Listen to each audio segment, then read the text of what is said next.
Meanwhile, 15 minutes now after the hour, a bit of a surprise, but it shouldn't have been.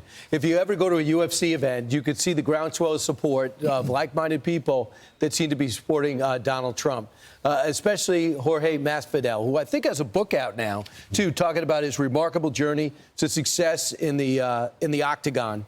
And he was, I guess, doing an interview, and I think people were surprised by his explanation about who he supports. This is what he said.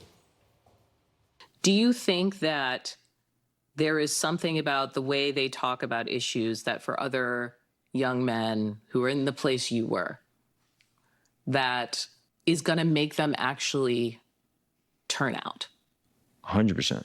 What's different this year? What's different this year is that hardworking men like myself, you know, and there's a lot of us. There's a lot of men that are just, we're wired for that. We're going to wake up early and we're going to get to work. We're going to find a job. We're going to provide for our families, for our family back home, whatever it is the case, we're going to provide for them. And now we have this, you know, we're going to work 12-hour, 14-hour shifts every day, you know, and then at the end of the week, I'm going to count up, see how much money I got. Doesn't take a rocket scientist. These same hardworking dogs are going to be like, no matter how many hours I put in now, I'm still coming up considerably short. You know, Ainsley, this is not shocking to me. And I hear when I go to barbershops across the country, there's two issues that my generation as well as men at large are talking about. It's the economy, because we want to be able to provide for our families. Not all men are deadbeats. We want to take care of our children. We want to take care of our family.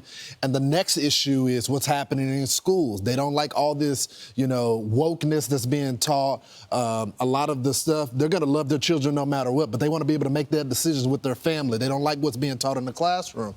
I'm interested to know is, what us young people are talking about, us young men are talking about, are you hearing that from women as well? Well, you know, I've asked you, do you believe the stats? Do you think more black men are supporting Donald Trump? And you say yes.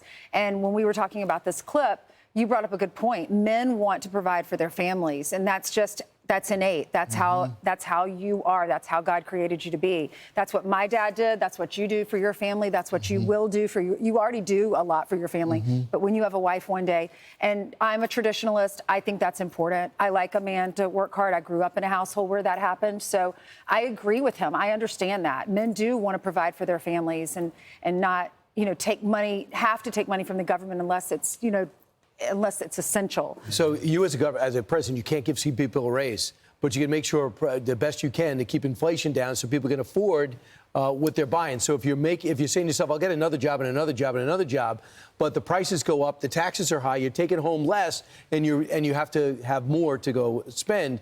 He is a working class guy who has a remarkable biography. He was one of these guys that took the microphone, saw Donald Trump in the audience, and said, "I'm going to support you. You have my back." And he shook his hand. I think the video is available maybe next hour. But he wrote a book, and I think that people are surprised when they're talking to him that he supports Donald Trump, and they're trying to intimidate him into not. And he's like, are you kidding me? Brian, I think they're so enclosed in their echo chamber that they don't realize there's mass support from different groups of people. And I think the second issue that they're undermining, that they're not really paying attention, is the amount of funds that they're giving to illegals coming across the border. For people that work hard and pay taxes and try to provide for their family, and they're struggling. You got a whole relief disaster in North Carolina and Georgia with a flow of resources, and they don't have the resources right now, but we're passing it out on debit cards and housing to illegals in the country. That ticks people off. We're hearing FEMA's running out of money, that we can't afford another hurricane this hurricane season, yet we're giving millions and millions and millions to illegal immigrants. But what's this clown doing? I'm head of Homeland Security Secretary in the middle of hurricane season, and by the way, I'm out of money. I think that should have been the lead, okay?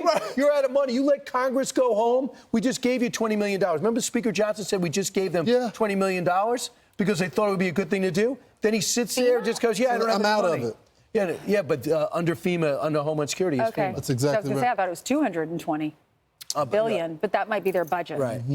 But they just added $20 million. I'm Steve Ducey. I'm Brian Kilmeade. And I'm Ainsley Earhart. And click here to subscribe to the Fox News YouTube page to catch our hottest interviews and most compelling analysis.